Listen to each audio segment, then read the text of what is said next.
John had barely slept all night.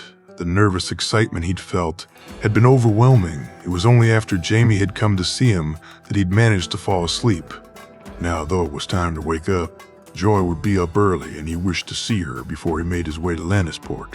He was glad Garyon would be bringing her along to the duels, but he hoped she'd have a small nap before then. He got up and washed himself before dressing. He'd taken a bath yesterday and would no doubt need one today, but a quick wash was all he'd give himself time to do. As he dressed, he looked at the small, thin sword. He hoped he'd get away with not using it until he planned, but it depended on the draw. He made his way down to Joy's room and hoped she'd be awake. "Gone." He smiled as he entered, to find her wide awake and waiting for him. "Morning, Joy," he said as he held his hands out for her. "Manyan, boo-boo." She lifted her arm where a small bruise had formed. He lifted her up in his arms and kissed the bruise, making her giggle. "Now, boo-boo, all better." "Beller," she said as he tickled her, making her laugh. They walked down the corridor together, making their way down to break their fast. This was one of his favorite activities of the day, playing with the little girl. When she woke, usually he'd spar with Jamie first thing and then clean himself and make his way to Joy's room before breaking their fast together. But Jamie had told him when he visited the night before to get some extra sleep, and he'd see him later. He and Tyrion had already left to meet the Tyrells in Lannisport, so it'd only be him and Joy for breakfast, Tyrion doing Jamie's lordly work until he too left for the tourney. The serving girl, Lyanna, smiled at him and Joy and went to get their meal. Jamie was nervous. Tyrion and Jon had dealt with the North, and while he'd dealt with the Lords of the West and with Lord Aaron, this was different. Today he'd be dealing with the Queen of Thorns herself. He and Tyrion sat waiting for their uncle before they made their way over to meet with the Tyrells. His father would never have gone to them. He'd have made them come to him, met them in the Rock, his domain. But Jamie's goals were different. "Is everything set for tonight?" He turned and asked his brother. "Yes, both feasts are well organized, and the new girls I had served the king last night were much appreciated." Tyrion replied, "Good work, brother." "Good work, brother." He watched as Tyrion smiled. His brother had done an excellent job. They'd gotten the trade deal with the North, although Tyrion gave Jon the credit for that. But the arena, the feasts, all of that had been Tyrion, and he was proud of the work he'd done. Finally, Kevin arrived. "Ah, good. If you're ready, Uncle, we have a ways to go," Jamie said with a smirk. "Why do we have to go to them? Surely they should be coming here to meet with us." His uncle said, clearly agitated. "Why, Uncle? If you'd rather not, I'm sure Tyrion and I can handle things." No, it's fine. I'm ready. Let's go," Kevin said quickly. They arrived at the building they'd given the Tyrells for their stay in Lannisport and were met by a steward who showed them to where the meeting would take place. As they walked, Jamie almost laughed. Less than 2 weeks the Tyrells had been here, and they'd already turned this place into a miniature high garden. There were roses everywhere. The Tyrells were waiting for them as soon as they entered. Mace sitting beside his good brother Lord Paxter and the Queen of Thorns sitting to his left. They rose as they made their way to the table. All except Olenna, who no doubt was playing up her old age. "Lord Jamie." "My lord's a pleasure. Please come sit," Mace said, a large, welcoming smile on his face. "Forgive me if I don't rise, my lords. At my age, it gets harder and harder," Olenna said, looking directly at Jamie. "My lady, think nothing of it," Jamie said as charmingly as he could, watching as she raised her eyebrow before smirking. "Lord Mace, Lord Paxter, I trust you're enjoying the tourney so far?" Kevin asked. "Indeed, my lord, it's been most exciting. You must come to a tourney in Highgarden the next time we hold one," Mace replied. "We would be delighted to, wouldn't we, Uncle?" Tyrion said as Kevin nodded. "My lords, there is much we must discuss, and the duels start soon. Shall we get to business?" Jamie said, moving things along. He wished to be done here as quickly as possible, and left to Mace this would turn into an all-day affair. As he spoke, he noticed Olenna looked at him with something like approval. "Of course, Lord Jamie. "So how can we be of service?" Olenna said. The discussion themselves were pretty straightforward. Increased trade between the Reach and the West, more products being bought by them, and the purchase of some ships from Lord Paxter, all of which would cost the West a lot and make the Reach a decent profit, even with the discounts they'd managed to get. Jaime had led the negotiations, but the ideas themselves were mainly Tyrion's. When they were finished, he looked to his brother and uncle, one looking happier than the other. Lord Paxter seemed happy, while Mace was puffed up and stuck his chest out like he'd just won the damn tourney himself. It was Olenna's face which interested him the most, though. The woman looked at him constantly, and it was unnerving, although she had kept relatively quiet in the meeting itself. "My lords, Lady Olenna, I think we've achieved all we wish. May the Reach and the West both continue to prosper," Jaime said, while Mace and Paxter nodded their agreement. "Lady Olenna, I wonder if I may take up a moment of your time on another matter," he asked cryptically. "Of course, Lord Jaime. I was just about to have a small spot of luncheon. Would you join me?" "It'd be my pleasure, my lady." Jon. The area where they were waiting was just off the arena's main structure. It was a small yard with some tents for the competitors, and was just out of sight of the people inside. There was a small gap where they'd enter from, and Jon stood there looking at the arena itself. It was magnificent to see. 3 sides were covered while one had been left open. The largest side would hold the king and queen and the most important lords and ladies, while the other 2 sides would hold lesser lords and the men and women of Lannisport and the West that had been lucky enough to get a seat. The open area would be where most of the people who couldn't get a seat would stand. It was raised so it was almost a hill, allowing for people to be able to see better. Jon was nervous. Not of the duels themselves, he'd trained for that, but there was a big difference sparring in front of a few people in Casterly Rock and dueling for a prize in front of a huge crowd, a crowd filled with not only the lords and ladies of the realm, but the king and queen also. Not that he cared particularly for either of them. The king was a drunken whoremonger, and the queen was an out-and-out bitch. He looked over to see how the rest of the competitors were handling things. Some, like Loras and the Royces, seemed to be almost preening themselves. Others were quieter, seemed completely overwhelmed. There were 1 or 2 doing stretches and loosening themselves up, although Jon noticed they were actually overexerting themselves, something he had been guilty of before. Jaime pointed it out to him. "You need to be loose, Jon, not tired." "But doesn't this loosen me up, my lord?" "Aye, lad, it does, but you're putting too much effort into it.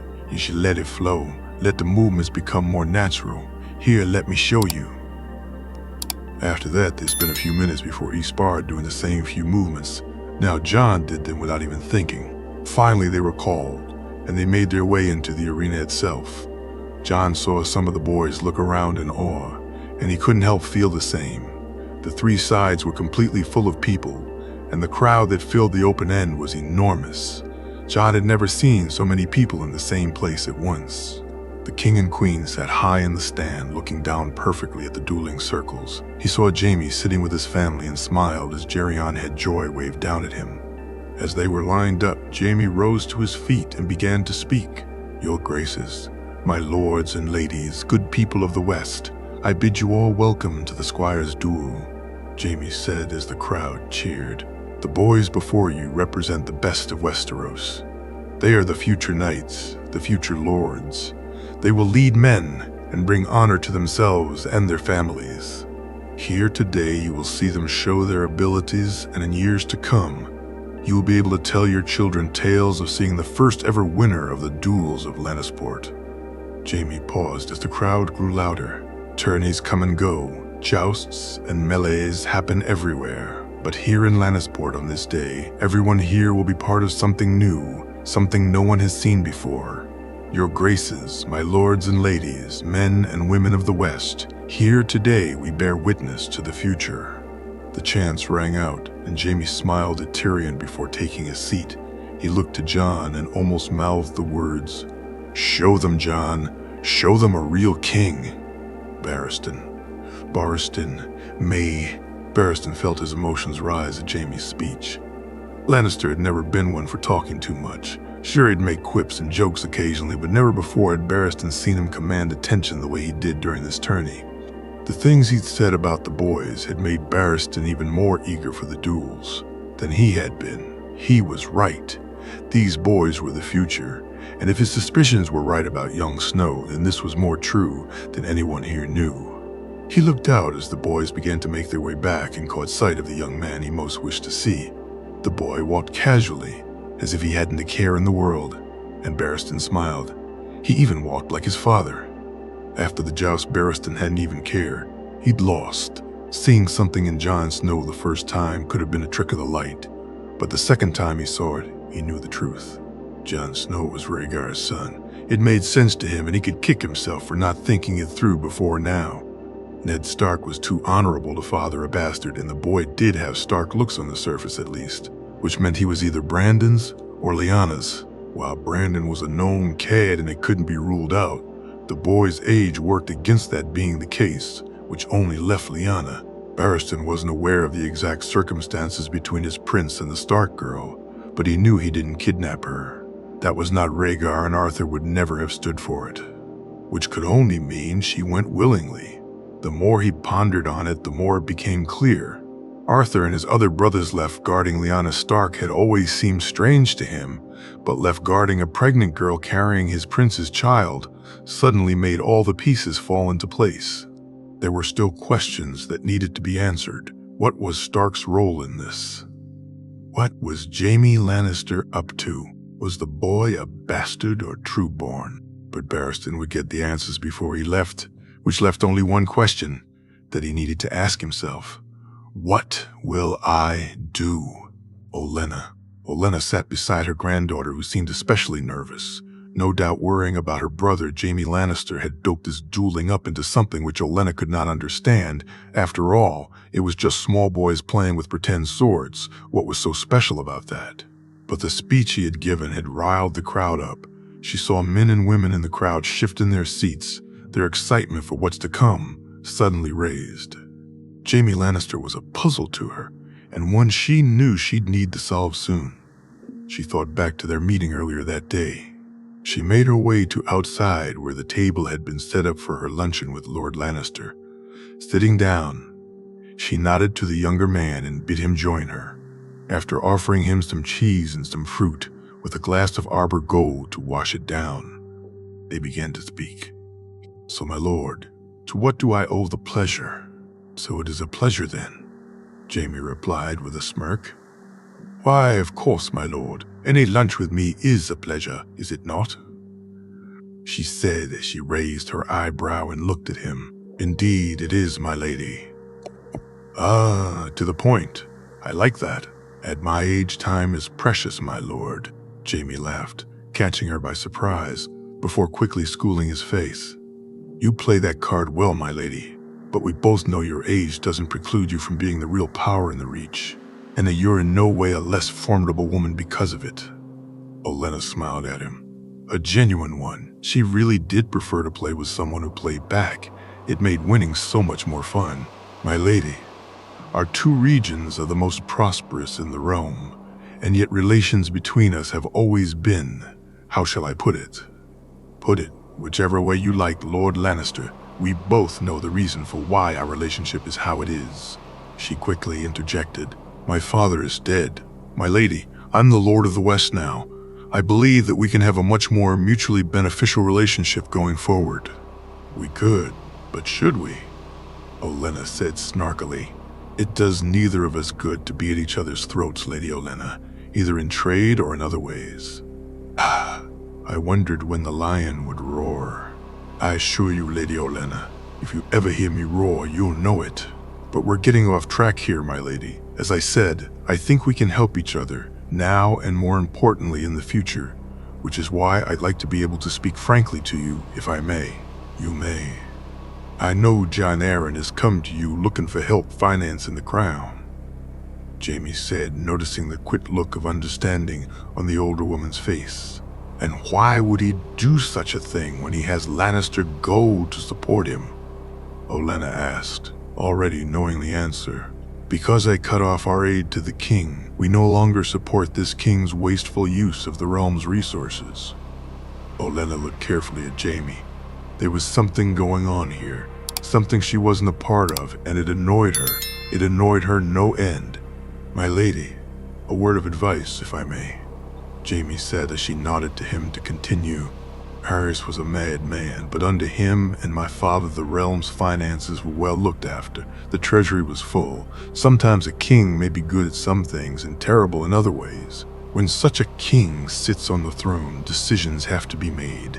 People need to be careful to make the right ones, otherwise they get left behind should things change."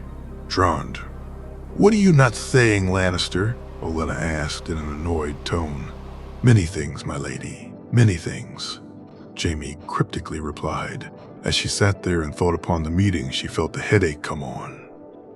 There was a game afoot. Not only was she unsure of the players, she wasn't completely certain of the game itself, and it vexed her. She had agreed with Lord Lannister that their two realms would work closer together. She needed to know what he did. What was he up to? The duels. Jon. He stood facing his first opponent. The sword felt good in his hand. He had been drawn to fight second against a young lad from the Stormlands who was squiring for Sir Aemon Eastermont, and was a couple of name days older than Jon.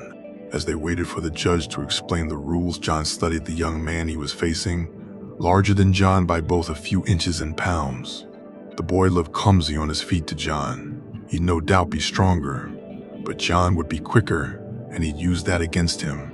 The duel is to 5 points or a yield. 1 point is awarded for a hit, and once the result is called, you must shake hands and make your way to the back after bowing to their graces. Am I understood?" "The judge?" Lord Brax asked. "It is, my lord." Jon and the young man, Andrew, he had said his name was, both answered at the same time. "Then take your positions, and I bid you both good fortune," Lord Brax said as they moved to face each other. The first swing was hard and heavy, and Jon was waiting for it. Stepping deftly to the side, he quickly struck the boy across the arm and followed it up with a hit to the side while the boy tried to recover from the missed strike. 2 points up, Jon moved back as he again allowed the older boy to make his move. This time he parried and feinted before catching the boy once again on his arm and side.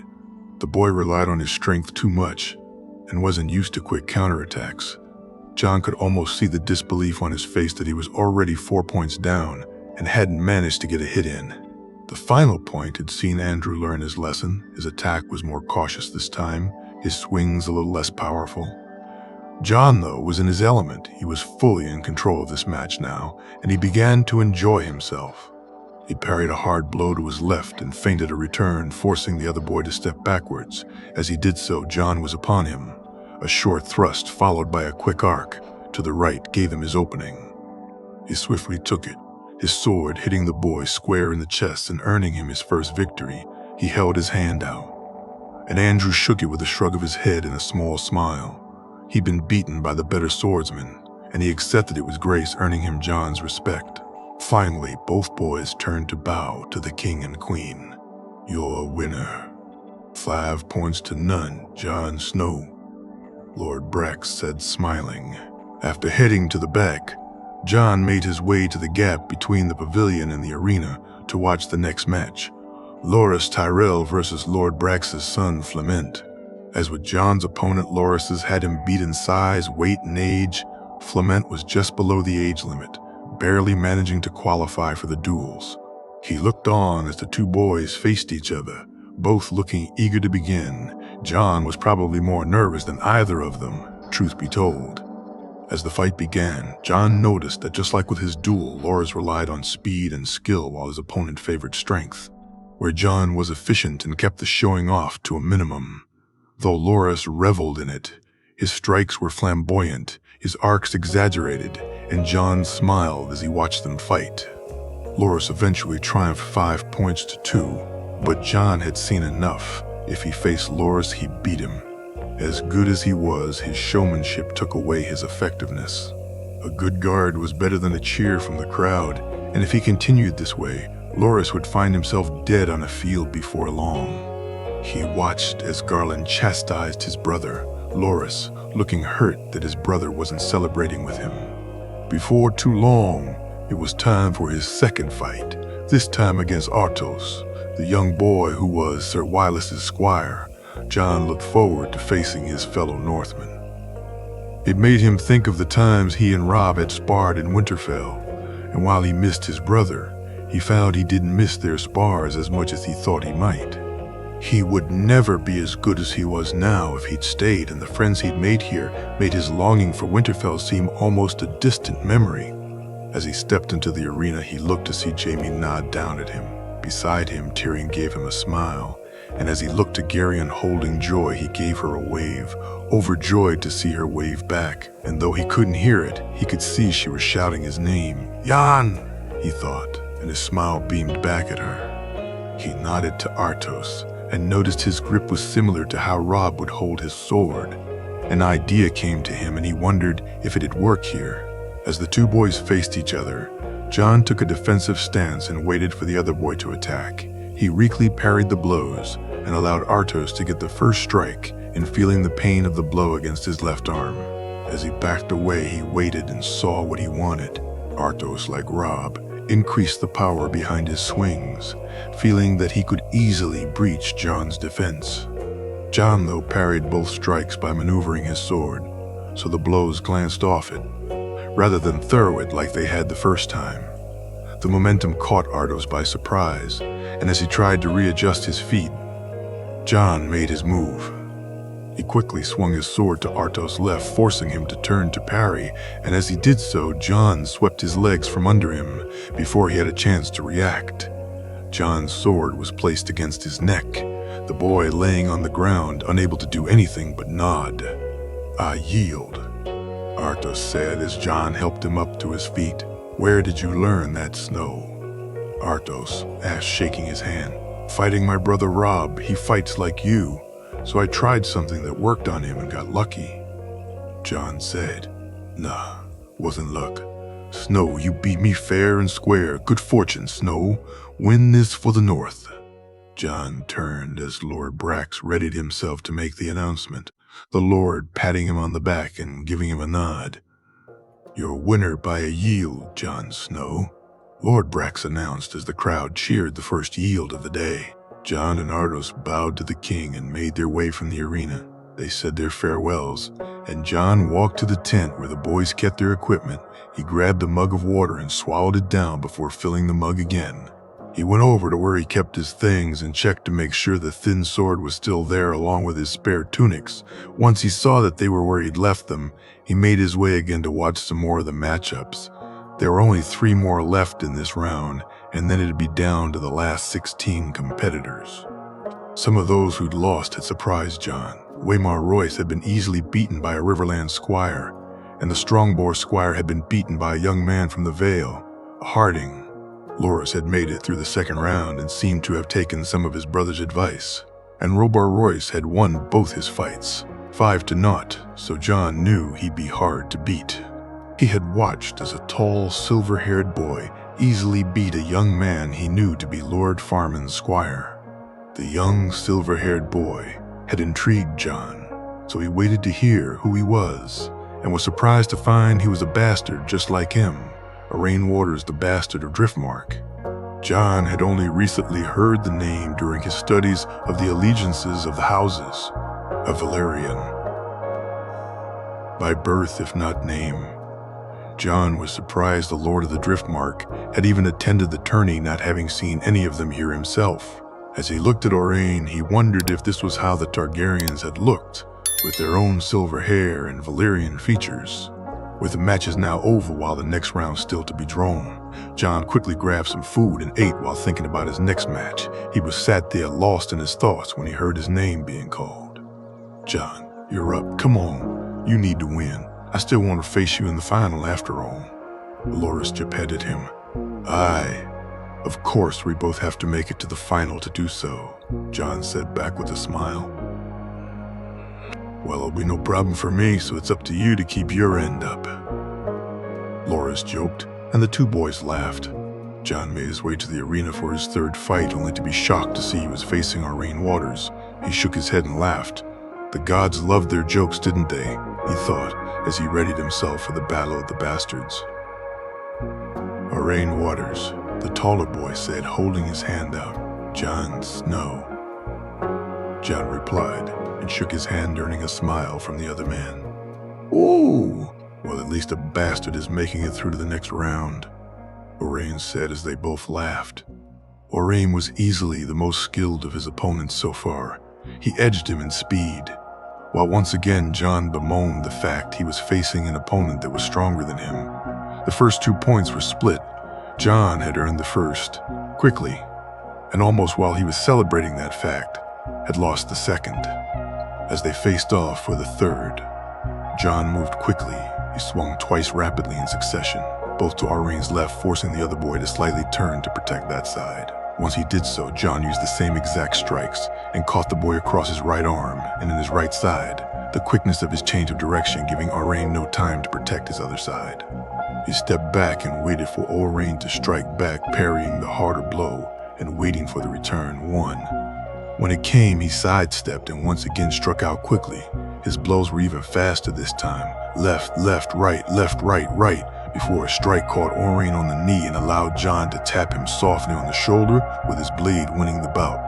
Owain glared at him in annoyance before he shook his head and offered his hand to congratulate him for the win. Jon shook the offered hand, and the other boy patted him on the shoulder before they both turned to take their bows and make their way from the arena. The judge this time was Sir Adam, and he actually winked at Jon before announcing the winner. "Your winner, 5 points to 1, Jon Snow," Sir Adam said as the crowd cheered. As Jon and Owain made their way out, he noticed Loras was heading in. He turned and wished him good fortune and continued to walk with Owain. "You caught me by surprise, Jon. I've never fought anyone that quick before. Lord Jaime gave me some exercises to help with quickness. It's helped me a lot. I could show you if you like." "Lord Jaime, as in Jaime Lannister?" Owain asked. I'm his page," Jon replied.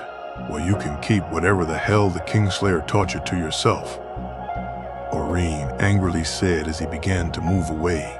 "Call him that again and it'll be more than my sword you'll be taking a beating from," Jon said as he squared up to the other boy. Before things could escalate, though, Sir Adam stepped in between them. "Enough. On your way, Waters. Snow, come with me," Adam said as Owain angrily stormed away. "I'm sorry, Sir Adam," Jon began, before Adam interrupted him. "Nothing to be sorry about, lad. You were standing up for my liege lord, who also happens to be my closest friend.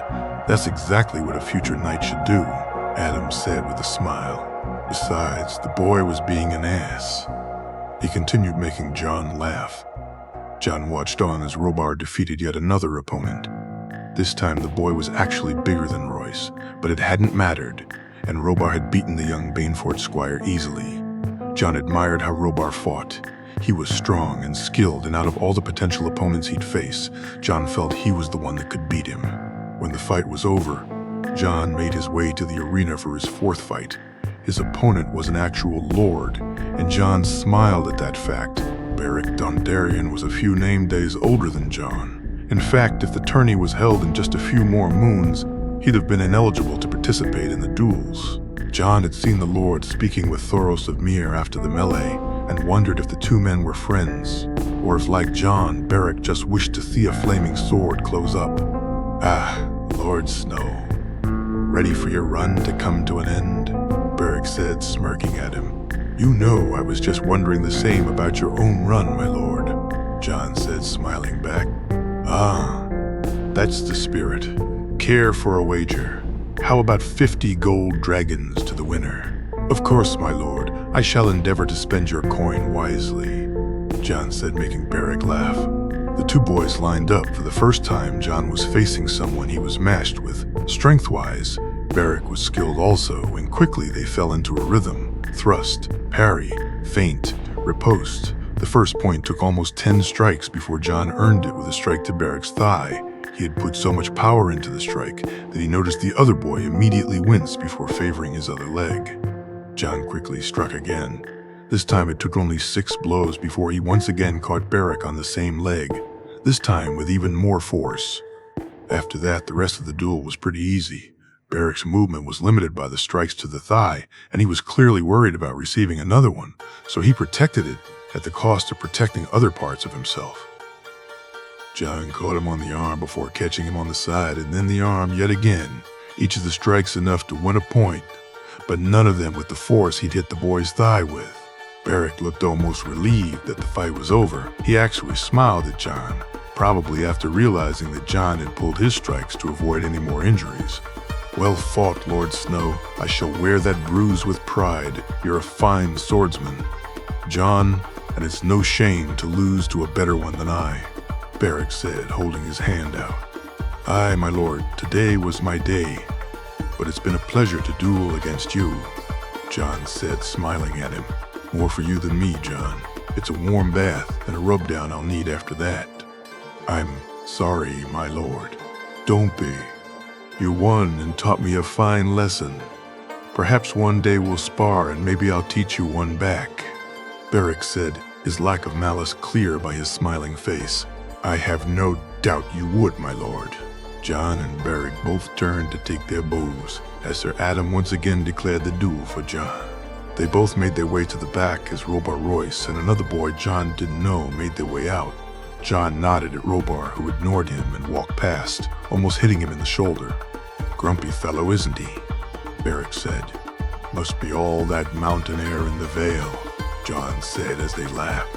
"Aye, it's been good to meet you, John. I wish you good fortune in the battles to come."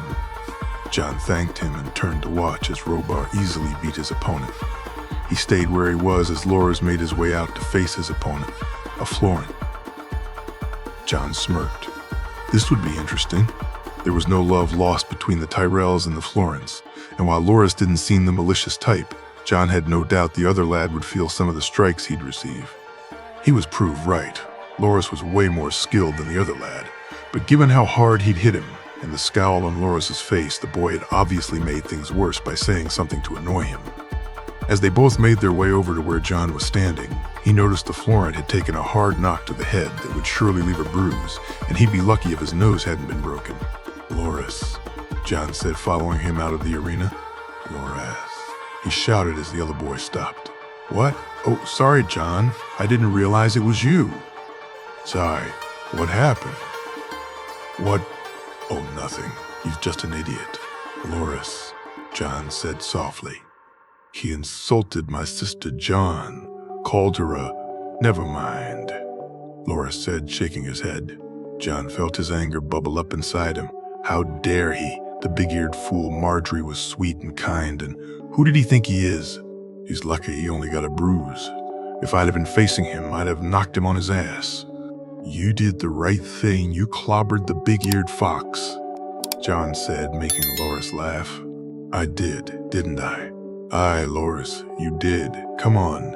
It's time for the draw. Hopefully you won't clobber me when we face in the final," John said, smirking. The two boys walked to where Lord Brex, Sir Adam, Lord Craighall, and Lord Serret standing, the four judges arguing over who got the final and semifinals. Sir Adam gracefully stepped away, and it was finally decided that Lord Brex would take the first semi-final, with Lord Serret taking the second, with Lord Craighall taking the final. Sir Adam placed the four names into a jug and drew them. Robar Royce was to face Michael Redford, the two Vale men well known to each other, which left John to face Loras, to both of their disappointments. Their disappointments seemed to be shared by the two Vale boys who looked at them before walking away, both clearly thinking it'd be easier to face either of them than each other. It was true. Then, the Vale was full of arrogant shits, John thought. "Well, looks like it won't be the final we both wanted, John." "No, but it'll be just as good, Loras. We both know whichever of us wins will win the final, so this may as well be our final," John said, trying to lighten the mood. "Aye, that it will, John. Good fortune, my friend," Loras said, holding his hand out. "You too, you'll need it," John said, before shaking his hand and laughing, making Loras laugh with him. They stood facing each other, both waiting for the other to make their move. Finally, Loras swung his sword. John parried and made a thrust of his own, which Loras easily swiped away. The blades crashed together, both boys seemingly evenly matched. before Jon turned and spun, catching Loras by surprise, the hit resounding as he caught him on his leg. Loras grimaced and backed off, but Jon didn't give him time, catching him as he retreated and scoring another hit, this time to the boy's arm. Loras retaliated. Though Jon was able to parry the blow and noticed the other boy beginning to get frustrated, he took advantage, and with a quick swing to the left followed by a feint to the right, Jon caught Loras once again on the arm. He knew now he had the match won. Loras, as good as he was, hadn't received one-on-one training by Jaime Lannister. But Loras was someone Jon now considered a friend, and he didn't wish to humiliate him. Jon waited for the strike and slowly moved towards it, giving Loras the chance to change the angle he was swinging his sword, and catch Jon hard across the shoulder. The blow was harder than Jon had been expecting. He watched as Loras smirked before they began again. The next hit took much longer. He made Loras work for it before he missed his strike to give Loras the opening. He was better prepared for this hit though, and it didn't hurt as much as the last one. Jon moved quickly to take the next point. A low thrust was followed by a hard swing at the arm he'd hit twice. He knew Loras would protect it, so halfway through the swing he changed direction. Catching the other boy completely by surprise, he instead thrust his sword and caught Loras in the chest. The return strike by Loras caught Jon napping. He had been deciding what strike to use for the finish, and Loras, seeing him hesitate, had capitalized. Catching him on his thigh, he backed away and allowed Loras to come to him. The other boy dictated the pace, and the crowd cheered as both boys put on an exhibition. Feint, thrust, parry, swing, left, right, high, low. The blades moved with swiftness and precision, after what was probably only a minute or two. But to both boys had felt an hour. Jon saw his opening. His movements quickened, and he once again caught Loras on his arm. The crowd cheered as the duel ended.